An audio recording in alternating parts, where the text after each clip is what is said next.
더 이상 식스센스의 감독으로만 불리고 싶지 않은 샤말란 감독의 빅픽처 23 아이덴티티 리뷰입니다. Someone's coming for you.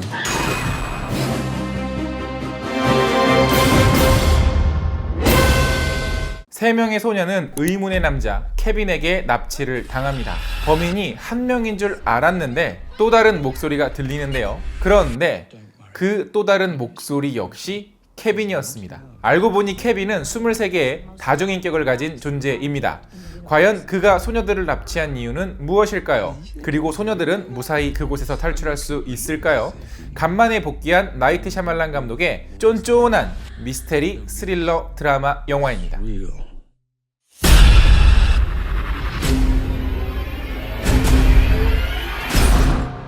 안녕하세요. 같이 영화 보는 남자 엉준입니다. 자, 오늘 리뷰는 보지 않으신 분들을 위해서 앞부분에는 스포가 없는 가이드 리뷰를 해드릴 거고요. 중반 이후부터는 스포가 포함된, 즉 영화를 보신 분들을 위한 리뷰를 해드리도록 하겠습니다. 그러니까 아직 영화를 보지 않으신 분들은 제가 스포일러 경고를 할 때까지만 보시고 나가주셨다가 영화를 보신 다음에 다시 한번 뒷부분을 보시면 될 것 같습니다. 그리고 안 보신 분들은 될 수 있으면 여기 밑에 있는 댓글창도 이렇게 슬쩍 넘어가시는 게 아마 좋을 거예요. 뭐 이렇게 누군가는 이렇게 할지도 모르니까.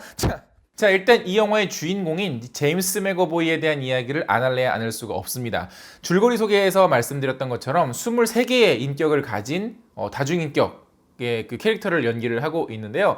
조금 아쉬운 거는 영화상에서는 실제로 한 8개에서 9개 정도 되는 인격밖에 나오지 않아요. 그런데 그 중에서도 좀 중점적으로 묘사되는 그 다중인격은 한 5개 정도였던 것 같습니다. 그러나 그 인격들이 서로 변할 때 정말 쉽지 않은 그 연기 변신을 번개불에 콩 꺼먹듯이 막 콕콕콕 바뀌면서 연기를 하는 장면들은 진짜 감탄을 안 할래야 안 할 수가 없었고요.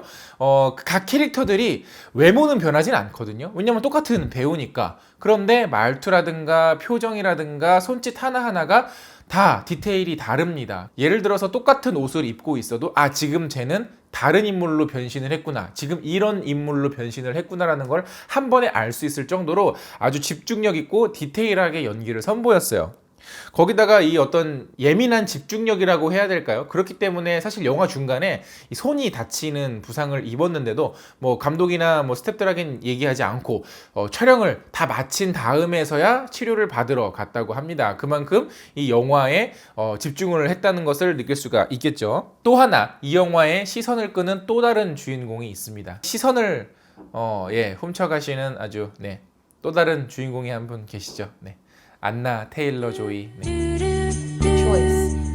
But then he can see it in the wide lens of the movie and tell me if it works or not. And we have a very open.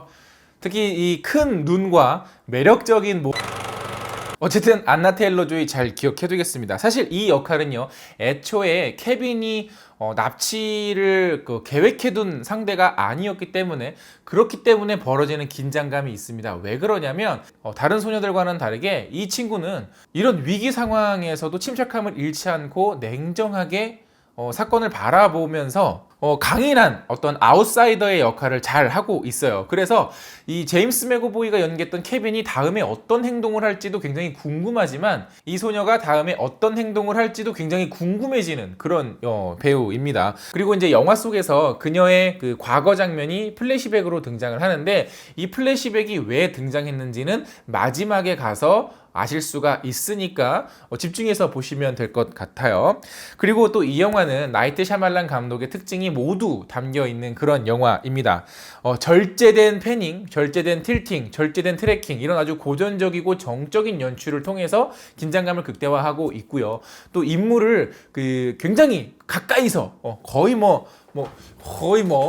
이 정도로 이제 클로즈업을 해서 조심스럽고 나지막히 어떤 읊조리듯이 하는 대사들 때문에 집중을 하지 않고서는 저 친구들이 지금 대체 왜 저런 얘기를 하려는 건지 귀를 쫑긋 세우고 집중을 해서 보셔야지 알 수 있습니다. 사실 나이트 샤말란은 과거에 굉장히 비싼 원고료를 받는 잘 나가는 작가 중에 한 명이었습니다. 그만큼 이 영화도 대사 하나하나가 곱씹을 거리가 많은 복선이 많이 깔려있는 대사들이에요. 그래서 만약에 영화를 재밌게 보셨다면 한 번 더 이 영화를 보실 때 그전에는 놓쳤던 여러 가지 의미나 복선들까지도 캐치를 해내실 수가 있을 것 같습니다. 그러나 처음 보실 때는 굳이 저 말에 어떤 대단한 의미가 있겠지? 저 말에 뭐 엄청난 어떤 복선이 깔려 있겠지? 너무 많은 생각을 하면서 보시면 오히려 영화에 집중이 방해가 되니까 그냥 흐름대로 따라가시면 되겠어요.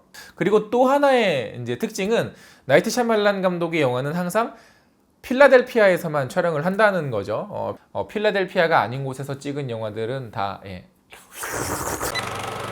그리고 감독 본인이 항상 카메오로 출연을 하고 계시는데요. 이 영화에서는 그 플래처 박사님이죠. 그 박사님이 CCTV를 같이 돌려보는 직원이 나오는데 바로 그 직원분이 이 영화의 감독님이십니다. 이 영화는 처음부터 끝까지 관객들이 집중해서 아주 몰입해서 볼 정도로 대단한 긴장감과 서스펜스를 가지고 있어요. 그러나 굉장히 정적이고 대사도 많고 어떤 눈에 띄는 어떤 액션이나 눈에 띄는 어떤 그 감정의 그 기복이 크지 않기 때문에 자칫 잘못하면 좀 지루한 영화로 보여질 수도 있어요. 사실 저도 중간에 약간 졸 뻔했거든요. 그런데 이 긴 대사를 가만히 저 친구가 대체 왜 저런 얘기를 하나 이렇게 끝까지 들어보면 이해를 하실 수가 있습니다. 마치 이 한국말처럼 끝까지 들어봐야 알 수 있는 그런 대사들이죠. 그리고 많은 분들이 궁금해하시는 마지막에 반전이 있느냐. 물론 뭐 어떻게 보면 반전이고 아닐 수 있지만 그 전에 만들었던 뭐 식스센스, 언브레이커블, 빌리지, 사인처럼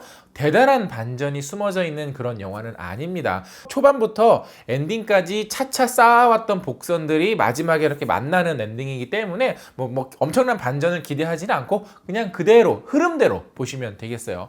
하지만 제일 마지막 장면에는 깜짝 놀랄 서프라이즈가 들어 있으니까 그거는 보고 오시면 제가 어떤 얘기를 하시는지 알 겁니다. 자, 그러면 여기까지만 가이드로 말씀을 드렸고요. 자, 이제 지금부터는 스포일러가 포함된 리뷰를 하도록 하겠습니다. 자, 영화 아직 안 보신 분들은 창 닫아주세요. Alt F4 누르시고 Ctrl W 누르셔서 닫아주시면 되겠습니다. 나가셨죠? 확실히 나가셨죠? 그러면 스포해도 되죠? 자, 합니다. 자, 스포. 브루스 윌리스가 나옵니다. 브루스 윌리스가 귀신이다가 아니라 브루스 윌리스가 나옵니다. 왜 나왔을까요? 바로 이 영화는요, 언브레이커블 2를 찍기 위한 그 브릿지 역할을 하고 있는 영화입니다. 제일 마지막 장면에 이런 대사가 나오죠. 어떤 그 식당에서 한 아주머니가 저런 비슷한 애 본 적 있는 것 같은데 한 15년 전쯤에 누구였더라? 그랬더니 뒤에 있던 브루스 윌리스가 미스터 글래스 라고 얘기하는데 바로 이 미스터 글래스와 브루스 윌리스는 이 감독의 전작이었던 언브레이커블에 나왔던 주인공이고요. 사실 언브레이커블이 처음 만들어졌을 때 샤말란 감독은 그 영화를 이미 3부작으로 계획을 하고 있었습니다. 그러나 영화의 흥행이 그렇게 좋지 못했기 때문에 접어들 수밖에 없었고요. 팬들 역시도 이 속편이 좀 나왔으면 좋겠다라는 바람을 가졌지만 그 이후에 샤말란 감독이 좀 많이 어려움을 겪으셨죠. 그렇기 때문에 바로 이 영화 23 아이덴티티는 또 다른 초자연적인 빌런이 탄생하는 바로 그런 내용을 다루고 있습니다. 어떻게 보면 빌런 연대기, 빌런들의 어떤 비긴즈 같은 역할을 할 수 있다고 볼 수 있겠어요. 그래서 이미 언브레이커블 2편에 대한 작업이 물밑 작업이 이미 진행 중이라고 하죠. 사실 이 케빈이라고 하는 캐릭터는 언브레이커블을 집필할 당시에 이미 만들어졌던 캐릭터라고 합니다. 그래서 원래 초안에는 케빈과 미스터 글래스와 이 데이비드의 3자 구도의 어떤 이야기를 만들려고 했지만 비중을 뺐다고 하죠. 그래서 언브레이커블을 자세히 보시면 어린 시절의 케빈이 등장합니다.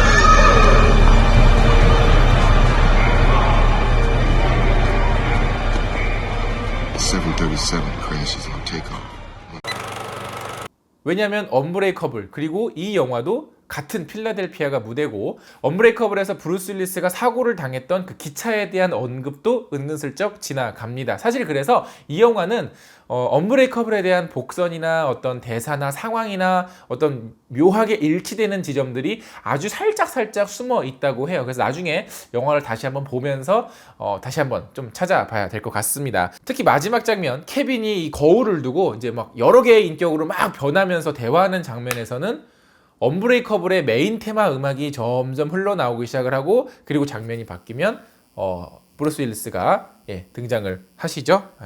전화가 왔네요. 어찌됐거나 바로 이 영화가 흥행을 제대로 했기 때문에 아마 많은 분들이 언브레이커블 2편에 대해서 기대를 하고 있는 것 같습니다.